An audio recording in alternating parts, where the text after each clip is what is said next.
Bienvenidos a un nuevo análisis a fondo. Para la sesión de hoy tenemos sobre la mesa una pila de fuentes verdaderamente intimidante. Sí, bastante intimidante. De esas que obligan a prepararse una muy buena taza de café antes de empezar. Porque estamos hablando de textos exhaustivos sobre la mitología de la antigua Grecia. Ujú. Y esto abarca desde, antiguos fragmentos de papiros milagrosamente conservados bajo las arenas de Egipto, hasta tratados arqueológicos modernos súper detallados, que básicamente reescriben lo que creíamos saber. Totalmente. Y esa abrumadora cantidad de material y las constantes contradicciones entre las fuentes, por cierto, es justo lo que hace que este tema sea un reto intelectual de primer nivel. Claro. O sea, no estamos ante un libro sagrado único. Estamos ante una biblioteca entera de voces compitiendo por contar exactamente la misma historia. Y la razón por la que navegar por esta biblioteca es tan vital hoy en día, para quienes buscan aprender de manera rápida pero profunda, es porque la cultura occidental moderna todavía opera, en gran medida, bajo el código fuente de estas historias. Sí, es la base de todo. Exacto. Entender estos dioses no es simplemente leer cuentos de hadas o, repasar leyendas para pasar un examen de literatura. No, para nada. Es, en realidad, descifrar los primeros intentos de la humanidad por explicar la política, la psicología profunda y hasta los principios de la física cuántica de su propio tiempo. Son modelos teóricos disfrazados de monstruos y héroes. Modelos diseñados para dar sentido a un mundo que era, francamente, aterrador e impredecible. Sí. Lo fascinante aquí es que estos mitos no eran relatos estáticos. No eran dogmas inamovibles impresos en piedra, listos para ser memorizados. Originalmente todo este universo fue difundido a través de una riquísima tradición poética oral. Ajá. Eran historias maleables, vivas, que fueron cambiando y adaptándose a las necesidades de cada comunidad. Se transmitían al calor del fuego. Evolucionando de boca en boca. Exacto. A través de incontables generaciones, muchísimo antes de quedar congeladas en la literatura que solemos estudiar hoy en las universidades. Bien, vamos a desempacar esto. Porque cuando hablamos de dejar estas historias congeladas en literatura, tenemos que hablar de los grandes arquitectos del mito. Los pilares. Quienes conocen un poco del tema, saben que hay dos pilares literarios que sostienen casi todo este universo, que son Homero y Hesíodo. Y es indispensable entender la diferencia abismal entre sus enfoques. Sí, son el día y la noche. Empecemos con Homero, que nos sitúa por allá del siglo VIII a.C. El impacto de Homero es, difícil de exagerar. Sus poemas épicos, la Ilíada y la Odisea, representan las fuentes literarias más antiguas que conocemos de esta civilización. Ujú. Pero lo crucial al revisar estas fuentes no es solo memorizar la trama de la guerra de Troya. Lo importante es analizar cómo Homero estructura lo divino. Él organiza a los dioses como si fueran un clan humano inmensamente poderoso, pero con una disfuncionalidad abrumadora. O sea, una familia súper tóxica. Exactamente. Toman bandos en la guerra, se guardan rencores mezquinos, engañan a sus parejas y hasta bajan al campo de batalla para ser heridos por mortales. Para la antigua Grecia, las obras de Homero no eran una simple obra de teatro para pasar el rato.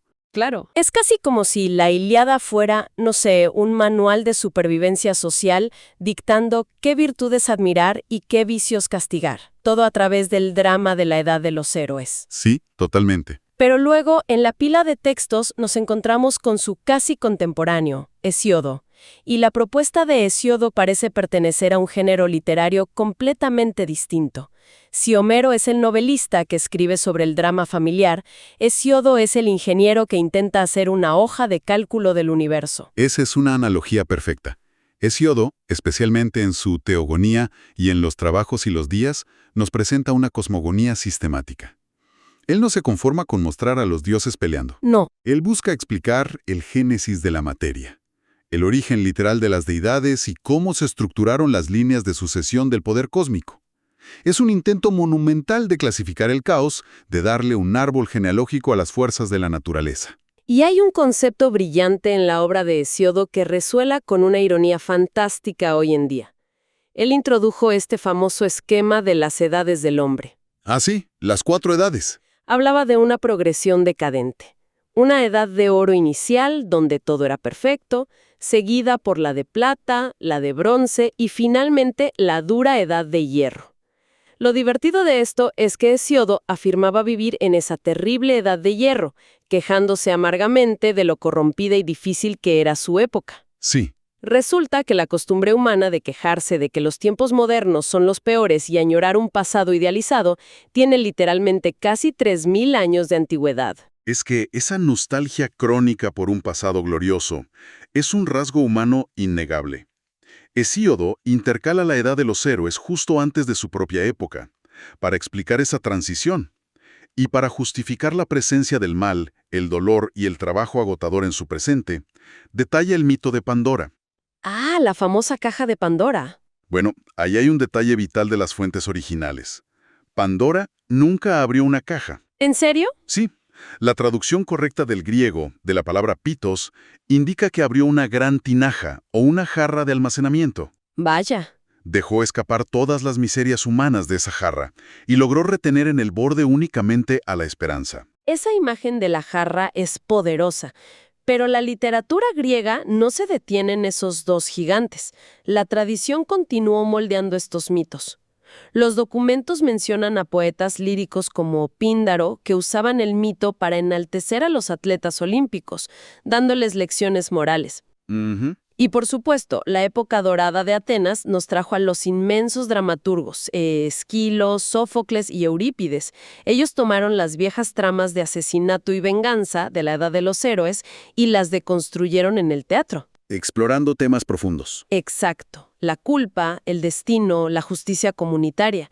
Incluso historiadores como Heródoto viajaron por Egipto y Persia recopilando versiones alternativas, demostrando que la mitología era un tapiz internacional. Todo ese desarrollo literario es deslumbrante, pero los registros arqueológicos nos arrojan un balde de agua fría sobre nuestras suposiciones modernas. Solemos creer que primero se inventa el texto y luego llega la ilustración. Claro, suena lógico. Sin embargo, el arte visual se adelantó a la escritura de manera espectacular. Ajá. Los hallazgos muestran vasijas con diseños geométricos, datadas en el siglo VIII a.C., que ya representan escenas muy específicas de los 12 trabajos de Heracles. Estamos hablando de evidencia visual de aventuras heroicas que aparecieron siglos antes de ser inmortalizadas en los textos literarios contemporáneos que conservamos. Lo cual demuestra que la gente ya consumía esta, digamos, franquicia de superhéroes a través de imágenes mucho antes de poder leer sobre ella. Totalmente. Para poder navegar por el caos narrativo de este universo y extraer su verdadero valor, las fuentes sugieren utilizar un mapa temporal muy específico. No todo ocurrió al mismo tiempo. Así es. Mantener una cronología mítica clara es esencial para analizar estos textos.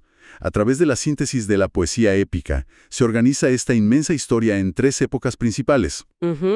La primera es la era del origen, las teogonías donde el universo mismo cobra forma.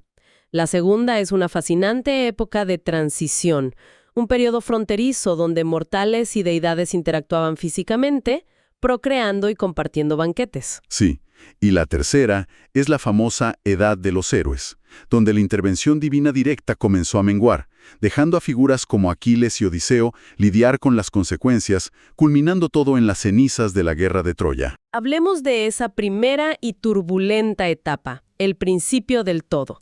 Existe un malentendido masivo promovido por la cultura popular que asume que el universo griego empezó cuando un dios todopoderoso con barba encendió el interruptor de la luz. Un error muy común. Pero las fuentes son tajantes. El universo no empezó con Zeus, empezó con el caos. Y aquí, el análisis lingüístico de esa palabra es fundamental.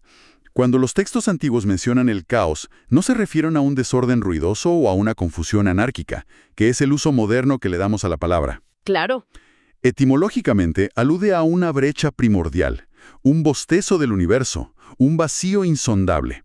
Es el espacio en blanco necesario antes de que la materia pueda existir. Y de ese vacío absoluto no surgen personas con túnicas, sino entidades que son, en esencia, las fuerzas fundamentales de la física antigua. Sí, conceptos puros. Tenemos a Gea, la solidificación de la tierra, a Nix, la oscuridad insondable de la noche, y a Eros, que antes de ser el querubín del amor romántico con pañales, era la fuerza gravitacional del impulso reproductivo que obligaba a las cosas a unirse. Exacto.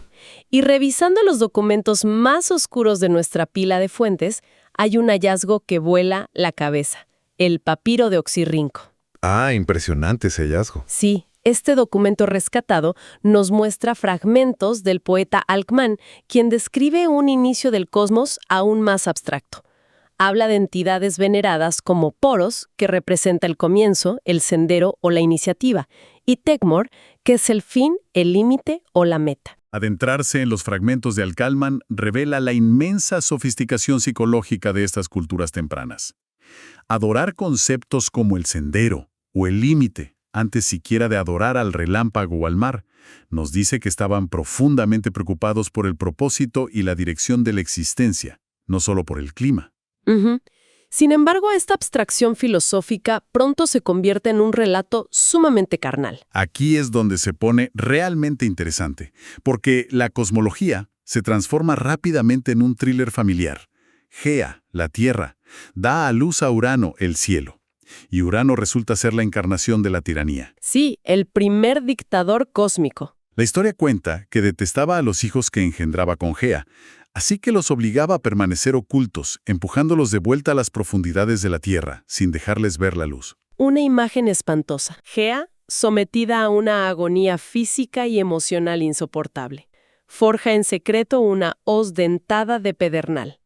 Y es el más joven de sus hijos, el titán Crono, quien toma esa hoz, se esconde en una emboscada y castra brutalmente a su propio padre cuando éste desciende para cubrir a la tierra en la noche. Si conectamos esto con el panorama general, la violencia de esta castración no es solo morbo antiguo, es una profunda reflexión psicológica sobre la necesidad de supervivencia.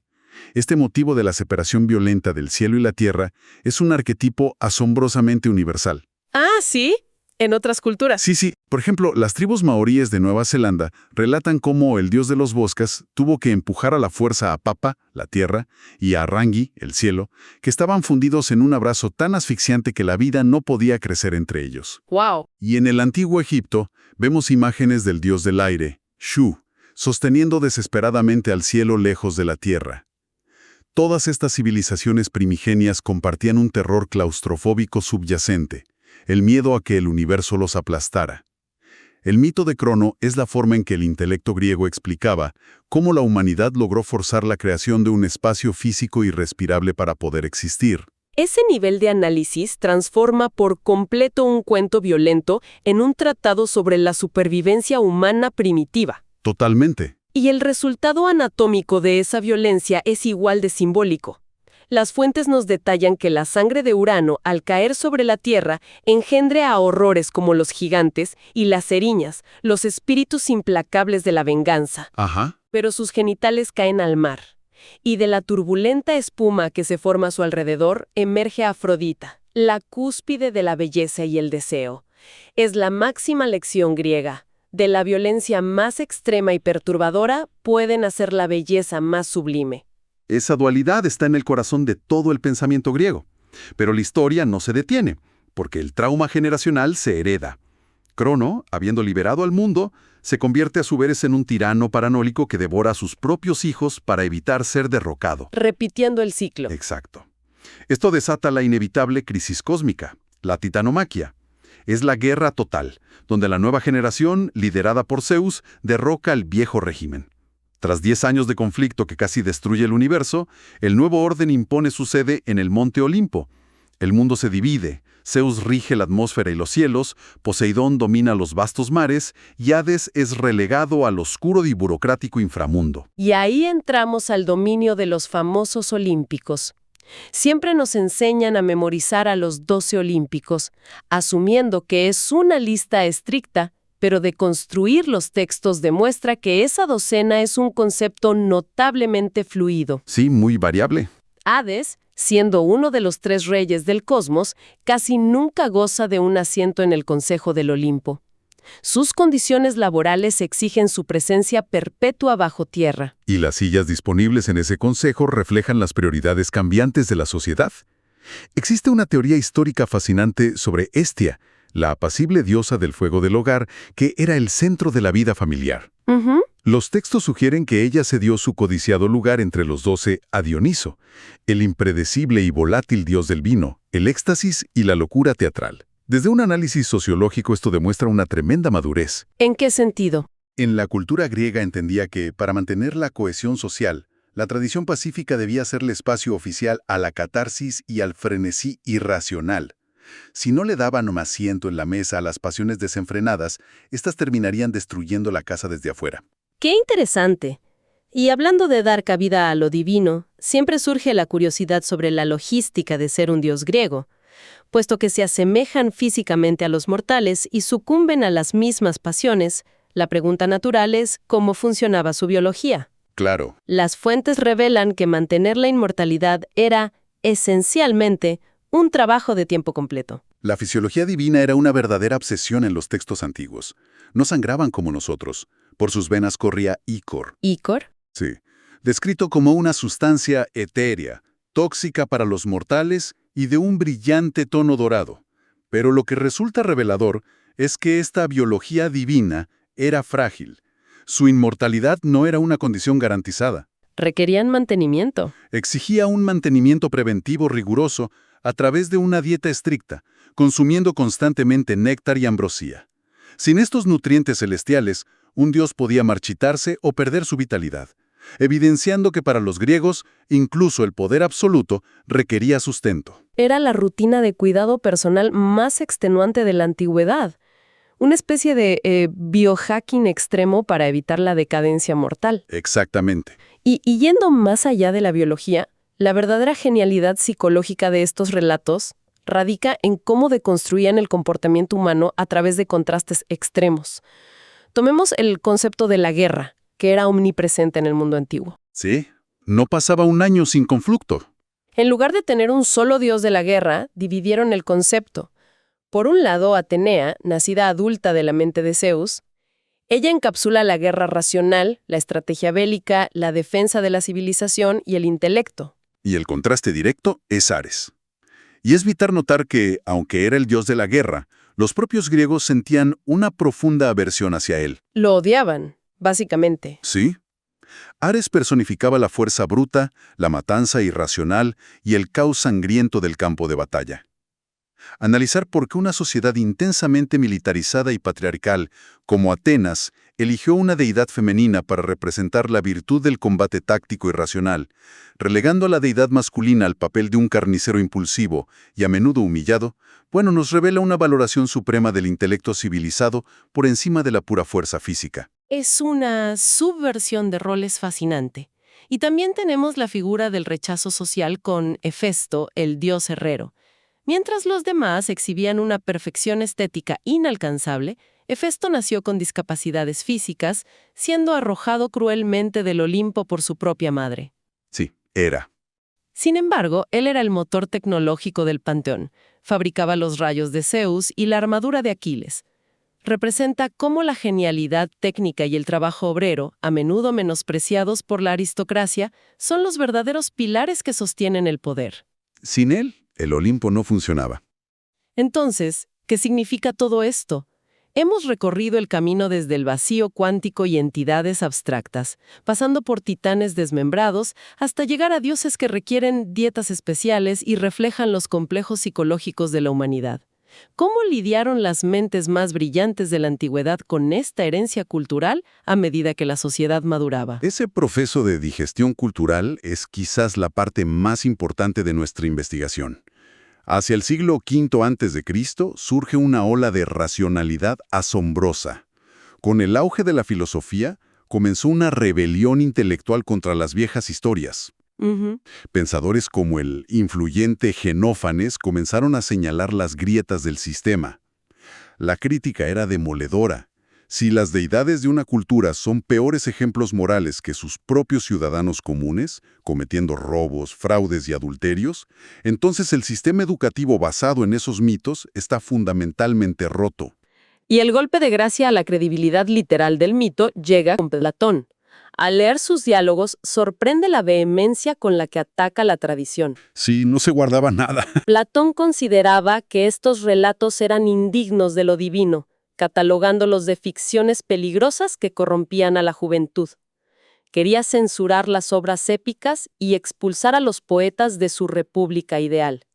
Incluso en el ámbito del entretenimiento popular, dramaturgos como Eurípides llenaban sus obras de diálogos donde los personajes cuestionaban abiertamente la justicia y la existencia misma de los dioses. Infundiendo un escepticismo radical frente a miles de espectadores. Exacto. Toda esta presión racionalista preparó el terreno para una idea que sacudió los cimientos del mundo antiguo, el ebemerismo. Esta teoría revolucionaria, originada por el pensador Ebémero y diseminada más tarde en el mundo romano gracias a las traducciones del poeta Quinto Enio, proponía una deconstrucción total de la teología. El ebemerismo argumentaba que los todopoderosos dioses del Olimpo jamás fueron entidades sobrenaturales. Lo cual debe haber sido un escándalo monumental. Absolutamente. Básicamente, postularon que Zeus, Poseidón o Afrodita fueron en realidad simples seres humanos mortales, antiguos reyes de la prehistoria, inventores brillantes o generales militares que vivieron y murieron en la Tierra. Personas comunes. La teoría sugiere que, tras su muerte, el agradecimiento de los pueblos, combinado con la exageración inevitable del teléfono descompuesto a lo largo de siglos de tradición oral, transformó a reyes competentes en señores del trueno inmortales. Convirtieron la religión en historia antigua profundamente distorsionada. Es un temprano ejercicio de antropología y sociología, de verdad. El ebemerismo redujo a los dioses a una escala humana, ofreciendo una explicación lógica para la creación de la creencia misma y desmitificando el universo sin necesidad de recurrir a la magia. Es como si nos dieran unos lentes completamente nuevos para mirar al pasado. Repasando todo lo que hemos explorado hoy con nuestras fuentes, desde las vasijas del siglo VIII hasta los papiros filosóficos y los tratados críticos, emerge una conclusión abrumadora. Sí. La mitología griega nunca fue solo un conjunto de cuentos para dormir. Funcionó como el espejo más preciso de la propia evolución mental humana. Comenzaron proyectando sus miedos en fuerzas ciegas y destructivas de la naturaleza, con los titanes. Luego, refinaron el universo otorgándole el control a deidades con pasiones y burocracias humanas, los olímpicos, para finalmente alcanzar un nivel de sofisticación intelectual donde la propia sociedad generó las herramientas filosóficas para diseccionar, criticar y deconstruir los mismos mitos que los habían formado. Esto plantea una pregunta importante, una que trasciende a los antiguos griegos y nos interpela directamente hoy. Al final de la época helenística, autores como Apolodoro dedicaron sus vidas a crear enormes bibliotecas enciclopédicas intentando desesperadamente reconciliar todas las versiones contradictorias. Querían pulir las inconsistencias. Sí, establecer un canon definitivo. Y en la actualidad, con nuestra mentalidad digital, hacemos exactamente lo mismo. Buscamos compulsivamente cuál es la versión oficial del nacimiento de un dios, o la cronología exacta y autorizada de una epopeya. Siempre buscando el dato correcto. Pero todo el peso de la evidencia sugiere que estamos abordando esto desde una perspectiva moderna fundamentalmente errónea. Y si la verdadera genialidad, el poder indestructible del mito griego, no residía en tener una sola verdad dogmática, sino en ser, por diseño original, un sistema de código abierto. Un código abierto. Consideremos la posibilidad de que la mitología no estaba destinada a ser inmutable. Quizás existía una profunda obligación implícita para cada época, cada comunidad y cada poeta de reescribir, alterar y adaptar a sus dioses.